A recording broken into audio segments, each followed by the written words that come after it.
موسم کے متعلق آپ کو خبر بتاتے چلیں، ملک بھر میں مزید بارشوں اور سیلاب کا خدشہ، NDMA نے الرٹ جاری کر دیا۔ اہم خبر آپ کو بتاتے چلیں، ملک بھر میں مزید بارشوں اور سیلاب کا خدشہ، NDMA نے الرٹ جاری کر دیا۔ کس علاقے میں زیادہ بارشوں کا خدشہ ہے، تمام تر تفصیلات آپ کو اسی ویڈیو میں بتاتے ہیں۔ اس سے پہلے چینل کو سبسکرائب لازمی کر لیں تاکہ آنے والی ہر نیو خبر آپ تک بآسانی پہنچ سکے۔ اہم خبر آپ کو بتاتے چلیں، NDMA نے الرٹ جاری کرتے ہوئے کہا کہ آج سے 30 اگست تک ملک کے مختلف حصوں میں شدید بارشوں اور طوفانی صورتحال کا امکان ہے۔ NDMA کے مطابق پاکستان میں بارشیں برسانے والے 3 سلسلے اکٹھے داخل ہو رہے ہیں۔ اسلام آباد، آزاد کشمیر، خیبر پختونخوا اور پنجاب کے کئی شہروں میں نشیبی علاقے زیر آب آنے کا خدشہ ہے۔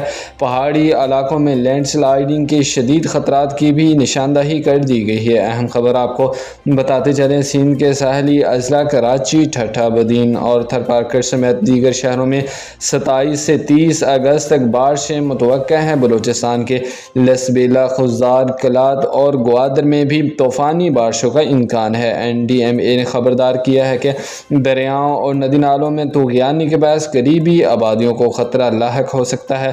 دریائے سندھ میں تونسا، گڈو اور کالا باغ کے مقام پر پانی کا بہاؤ 5 لاکھ کیوسک تک بڑھنے کا خدشہ ہے۔ اہم خبر آپ کو بتاتے چلیں، NDMA نے ایک دفعہ دوبارہ ہائی الرٹ کر دیا۔ ملک میں مزید بارشوں اور سیلاب کا خدشہ۔ بروقت اپڈیٹ جاننے کے لیے ہمارے چینل کے ساتھ جڑے رہیں۔ اللہ حافظ۔